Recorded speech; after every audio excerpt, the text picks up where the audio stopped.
Chapter 1. A Voice from the Past. A city at night. Many of the buildings were destroyed. The air was full of smoke and the sound of explosions. But one man walked through this terrible place looking calm. It was Logan, one of the X-Men and one of the most dangerous mutants in the world.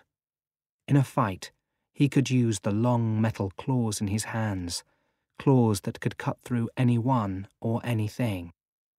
Storm used her weather power to fly ahead of the X-Men and lead them through the city.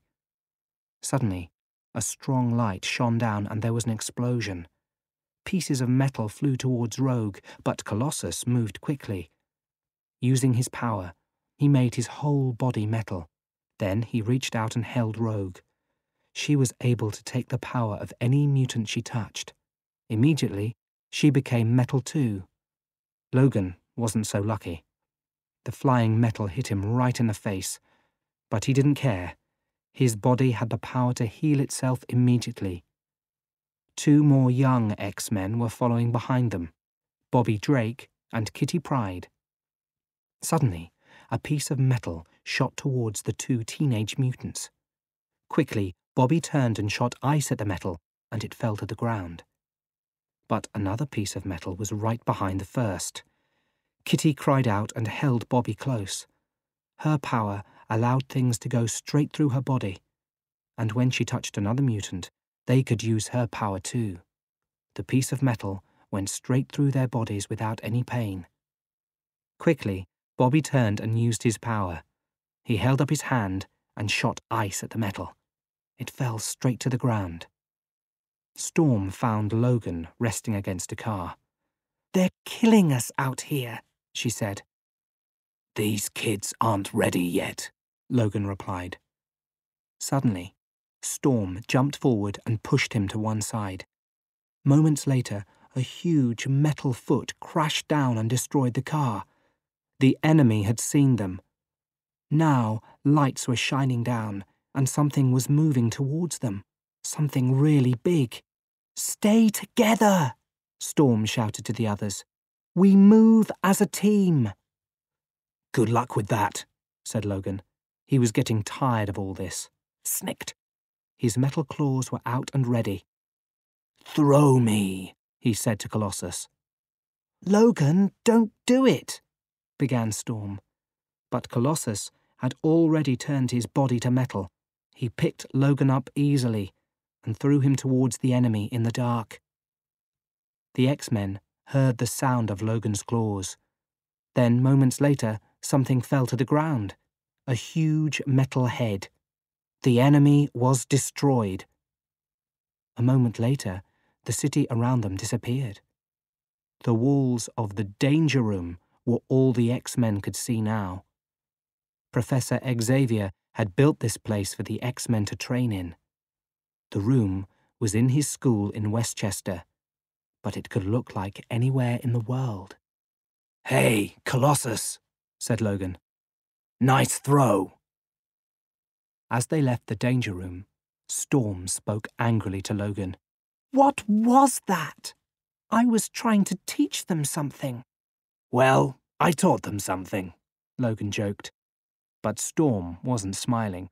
She wanted him to work as part of the team. Logan didn't want to argue with her. She could talk to their leader, Scott, if she had a problem. Scott Summers, Cyclops, had been the leader of the X-Men for many years. Now he was a different man. He hadn't slept or shaved for days. He just sat on the edge of his bed and almost cried. A terrible picture was always in his mind. A woman under the cold waters of Alkali Lake in Canada. It was Jean Grey, the love of his life.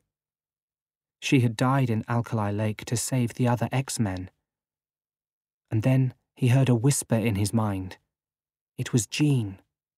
She was saying his name, Scott. Was he going crazy? Was Jean still alive? Scott knew one thing. He had to find out. He picked up his bag and left the room. In another part of the school, Bobby Drake was running after his girlfriend Rogue. "What's wrong?" he asked. "Nothing, except that I can't touch my boyfriend without killing him," said Rogue. "That's not fair," said Bobby. "Have I ever said anything?" "You're a guy, Bobby. I know you want more," she said, and she walked away. Bobby just stood and watched her go. Scott was on his way out of the school when Logan stopped him. "They were looking for you in the danger room," said Logan. "What do you care?" said Scott. He and Logan had never liked each other. "I had to take your place." "I didn't ask you to," said Scott. "No, the professor did." "So?" Logan fought to control himself. "I know how you feel." "Don't," said Scott. "When Jean died, I said don't." Jean had been Scott's girlfriend. But Logan had loved her too. Logan stepped closer and said, "Maybe it's time to move on."